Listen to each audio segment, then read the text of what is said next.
Hola amigos, ¿qué tal? Muy buenos días. Bienvenidos una semana más a Últimas Preguntas. Aquí nos reunimos, ya saben, todas las semanas, pues para dar cuenta de algunos asuntos que consideramos interesantes y que nos gusta compartir con ustedes.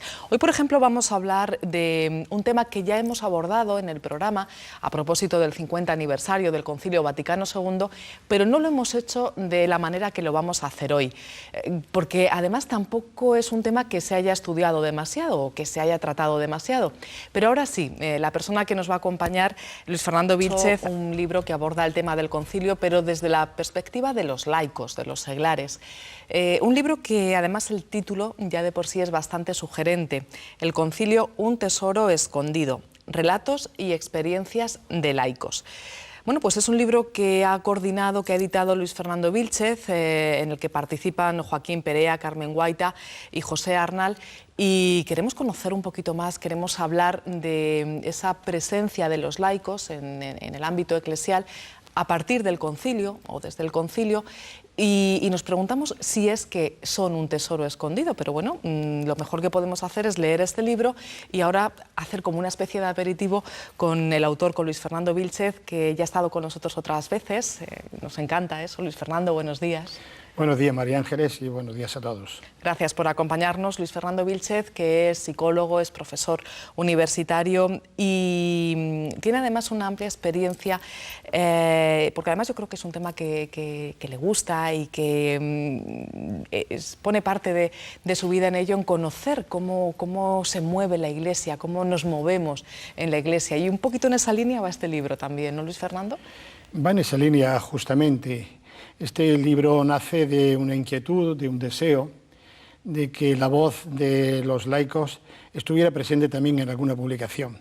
Teólogos muy prestigiosos han escrito libros fenomenales con motivo de este 50 aniversario del Vaticano II.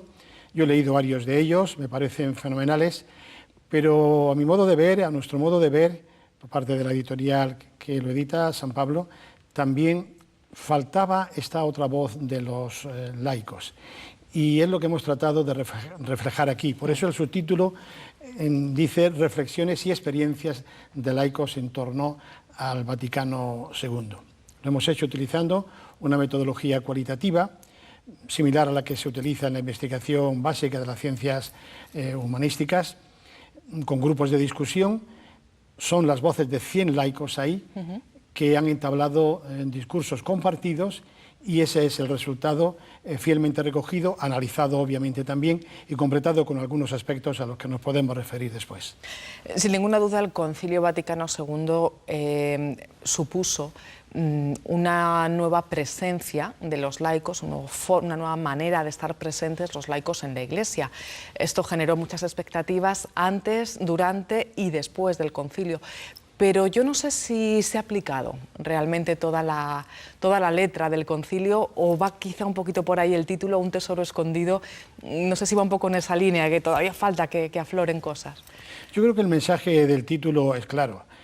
Un tesoro que sabemos que está ahí, del que se ha aprovechado una buena parte, una gran parte, pero del cual queda todavía algo escondido. Es decir, algo sin poner suficientemente en práctica, o algo sin llevar hasta las últimas consecuencias. Yo creo que, honestamente, hoy todos los reconocen, todos lo reconocemos en la Iglesia. Y yo creo que nos situamos de manera totalmente fiel y seguidora de lo que el Papa Francisco está diciendo. Él también está tratando de que ese tesoro quede mucho más al descubierto y que se pongan en práctica muchas cosas que en algunos casos fueron expresión en los documentos, en otros casos intuiciones, en otros casos un espíritu, un estilo, y que generó unas expectativas extraordinarias. Y luego eso se fue diluyendo de alguna manera, y hay que volver a ello. Realmente el título me lo inspiró una gran obra dedicada a la educación, que fue el libro de Jacques Delors, cuando dice la educación, un tesoro escondido, porque no siempre se aprovechan todas las potencialidades que tiene la educación, o como ha ocurrido con grandes músicos. Realmente Juan Sebastián Bach su obra queda escondida muchísimo tiempo, hasta que Mendelssohn descubre las grandes cantatas y sobre todo las grandes pasiones. Algo de eso yo creo, por analogía, podríamos decir que ha ocurrido con el concilio. Se trata, por tanto, de desempolvar muchas cosas, de desenterrarlas y hacer que brille y, sobre todo, que se ponga en práctica las grandes enseñanzas, las grandes líneas del concilio, entre ellas la participación y presencia de los laicos, que ya se han dado muchos pasos, es evidente, pero que todavía falta mucho más para que se sientan, seamos corresponsables y seamos considerados mayores de edad en la Iglesia. ¿Cuáles serían un poco esas líneas que tienen que aflorar? En el libro se recogen testimonios, lo has comentado, de 100 personas que nacieron, son los nativos del concilio, que cuando ellos nacieron ya estaba el concilio en marcha, pero también de otros muchos que vieron cómo se convocaba el concilio, tenían unas grandes expectativas y conocieron la primera puesta en marcha, podríamos decir, del Vaticano II. Pero por unir un poquito todas estas visiones, ¿cuáles eran esas expectativas? ¿Qué pasó de aquello? ¿Qué se plasmó en el concilio y qué falta, como nos dice, cuáles son esas líneas fundamentales que tienen todavía que aflorar más? Sí, son varias cosas. Realmente hay ahí 3 generaciones las que hablan. Una, la de los adultos de entonces o jóvenes adultos, por tanto, que vivió en primera persona el concilio. Sin duda, yo podría estar en esa generación, era joven, pero con todo conocimiento de causa y de lo que aquello significaba y las expectativas que generó en sus 4 sesiones y antes en la preparación. Luego la generación siguiente, que lo vivió también siendo adolescentes, niños, pero ya con plena conciencia de los cambios que se iban produciendo. Y por último, lo que podemos llamar, siguiendo esa denominación que se ha aplicado al ámbito de las tecnologías, los nativos digitales, en este caso los nativos conciliares, que se encontraron con el concilio ya puesto. Por poner una cosa anecdótica como ejemplo, hicieron la primera comunión en la lengua vernácula y naturalmente la celebración de la Eucaristía no de espaldas, etc. Y en todos ellos yo creo que hay como unas líneas transversales. Primero, unas grandes esperanzas, unas grandes expectativas de que la Iglesia quería cambiar a fondo. En segundo lugar, una persona clave como fue la figura de Juan XXIII, San Juan XXIII ya en estos momentos. Y luego se ve que de alguna manera todo eso se va perdiendo o queda un poco diluido o no se ha llevado con todas las consecuencias a lo que el concilio parece que pretendía. Y esto es lo que realmente ha ocurrido. Han quedado determinadas cosas que creemos son logros para siempre y ahí queda muy reflejado, porque ahí no solamente hemos hecho el análisis de lo que las personas participantes han dicho, sino hemos reflejado muy directamente y literalmente sus propias palabras. Para todos, por ejemplo, supuso una transformación en su vida de fe, prácticamente. Para todos el encuentro con la palabra de Dios, con la Biblia, que naturalmente que la Biblia la podía leerse antes, pero no de esa manera, no con esa cercanía, no con esa gran difusión. Luego la centralidad de la persona de Jesús como el objeto principal de la fe. Ser cristiano es creer fundamentalmente en la persona de Jesús. Llamar a los laicos a una corresponsabilidad.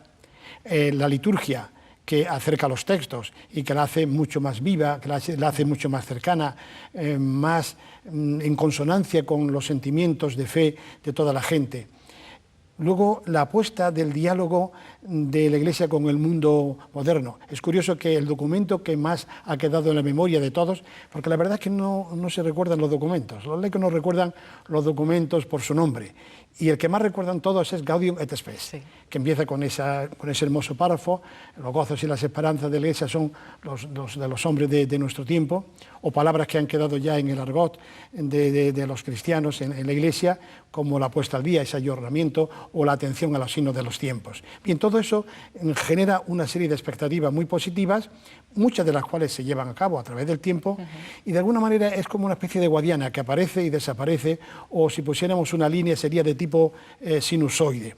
Por eso creemos que en esa sinusoide de las partes bajas es donde ha quedado todo esto oculto.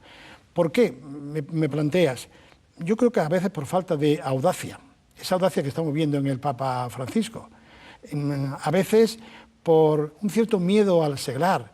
El papel del sacerdote está muy claro, pero el papel del seglar, que está claro en el concilio, no se ha aclarado en la práctica suficientemente. Y si nos referimos al caso de la mujer, con mucho más motivo podemos decir todo esto. A partir de que desde el concilio se ha elaborado toda una teología del laicado. Lo de la Biblia no se trata solo con difundirla, es necesario enseñar a aprenderla, a leerla en profundidad, a aplicarla a la propia vida y así tantas y tantas cosas. Hay que decir que las reuniones de los grupos fueron anteriores, la mayoría de esas reuniones, a la elección del Papa Francisco, pero todo el mundo ha visto en sus actuaciones, en sus gestos, en sus pronunciamientos, que estábamos en línea con lo que ahí se ha dicho. Quizá los tiempos también, quiero decir, habría que hacer una mirada dentro de la Iglesia de, bueno, por qué hay algunas cosas que no se han puesto completamente, podríamos decir, o no han salido completamente a la luz, o por qué se ha hecho de una manera que quizá a algunas personas les hubiese gustado que hubiese sido más rápida, pero también quizá precisamente a esos signos de los tiempos. A lo mejor las circunstancias no han dejado determinadas cuestiones, o es que los tiempos de Dios son otros, no sé, aquí hay muchas, ¿no? Claro, sí, cuando nos referimos a distintos tiempos, los tiempos de Dios, los tiempos de los hombres, los tiempos de la historia, ya entramos casi en un misterio. La Iglesia es el conjunto de todos los creyentes, vive en este mundo y no es ajena a lo que pasa también en el mundo. Ciertas involuciones que podemos achacar a la Iglesia son involuciones sociales e ideológicas que han ocurrido también, y todo eso afecta. Yo creo que ha existido un miedo. El miedo paraliza muchas cosas, lo decimos los psicólogos, paraliza iniciativas personales, paraliza iniciativas colectivas, y había que decir, fuera miedos. Yo creo que una de las cosas que decimos ahí, el mensaje que se transmite es, pues fuera los miedos, no hay que tener miedo. El mismo Juan Pablo II, ¿cuántas veces se refirió a esto? No tener miedo, ni a vivir la fe en profundidad, ni a Jesús. Y esa sencillez con la que se expresaba Juan XXIII era lo contrario al miedo. Dijeron que era un anciano audaz y naturalmente que lo fue. Por eso yo creo que muchas cosas han podido quedar en el olvido. Luego una cierta inercia, una cierta apatía. Hay pereza para poner en práctica muchísimas cosas, y luego pues la influencia de determinadas ideologías que pueden actuar también de freno. Pero debo decir a partir de aquí, de esta consideración que acabo de hacer, que el libro es fundamentalmente propositivo. No es crítico en el sentido amargo, pero sí tiene criterios, que es lo importante. Está escrito por gente no especialista, pero por gente preparada, todos los que han intervenido, porque este es un libro coral. Es verdad que he llevado la iniciativa, he hecho el análisis de lo que ahí se dice y le he dado forma, pero es un libro coral donde resuenan muchas voces y todas van en una misma dirección, realmente esperanzada. Por eso lo hemos dividido en tres tiempos: lo que se esperaba, lo que fue la realización del concilio como un primer momento, lo que ha sido el posconcilio y lo que cabe esperar todavía. Y cabe esperar una Iglesia, la que está esperando, la que está expresada en el documento del Papa sobre la alegría, que es un documento realmente programático. ¿Van por ahí un poquito ahora los signos de los tiempos, tú crees, Luis Fernando? Yo creo que van los signos de los tiempos y lo que el mundo estaba esperando de la Iglesia, y personificado en este Papa, que ha sido una bendita sorpresa. Por eso, no solamente en el ámbito creyente, sino en el ámbito de los no creyentes, ha generado estas grandes expectativas que estoy seguro no van a defraudar. Bueno, pues ahora falta que nos pongamos en marcha todos. Y cuando digo todos, obviamente me refiero a lo que conocemos. A mí no me gusta demasiado esta expresión, pero bueno, la Iglesia jerárquica, los sacerdotes, los obispos, los religiosos. Pero la Iglesia, que somos todos y que además somos mayoría, los laicos. Hace falta también que nosotros, creo yo, y lo hemos hablado aquí en el programa en muchas otras ocasiones, que realmente nos sintamos protagonistas, que no esperemos a que las cosas nos vengan desde otro lado, ¿no? Sí, ahí hay algún momento, o varios momentos de autocrítica desde el punto de vista laico. Es decir, no tenemos que achacar a la jerarquía que determinadas cosas no hayan marchado o no hayan marchado en la dirección esperada y deseada. También los laicos no hemos hecho, ni muchísimo menos, todo lo que podíamos, todo lo que debíamos, y ha habido equivocaciones, sin duda ninguna. Por tanto, es una obra de todos. No se trata de echar tierra a nadie, sino todo lo contrario, de construir entre todos a partir de una reflexión, de un reencuentro con ese tesoro que todavía sigue, en parte, al menos, y no sé si me quedo corto, escondido. Pues lo bueno de esto es que además, leyendo este libro, que de verdad yo creo que merece la pena, El Concilio, un tesoro escondido, es un libro, si me permite, Luis Fernando, que está sin terminar, en el sentido de que cuando lo leamos, quienes hemos nacido ni siquiera somos nativos del Concilio, somos ya Claro. de después. Quienes sí que lo han sido, quienes estaban ahí en esas esperanzas y en esas expectativas, pues todos yo creo que todavía podemos aportar algo, aunque solo sea la reflexión, ¿no? Esa actitud crítica con criterio, como muy bien nos decías. Así que, de verdad, recomiendo su lectura, El Concilio, un tesoro escondido, en el que se habla, por cierto, también, no nos ha dado tiempo a comentarlo, de los medios de comunicación, cómo la prensa abordó el concilio. Cómo la prensa abordó el concilio con cosas que nos llamarían la atención. Por ejemplo, en las primeras páginas nada más saberse en la convocatoria o que tenía esa intención el Papa Juan XXIII, San Juan XXIII, que muchos creemos que se ha tardado mucho tiempo que sea santo, porque ya lo considerábamos santo en su momento, mientras lo conocíamos. Algunos periódicos españoles ponían: el Papa convoca un concilio para que los no católicos vayan al verdadero redil.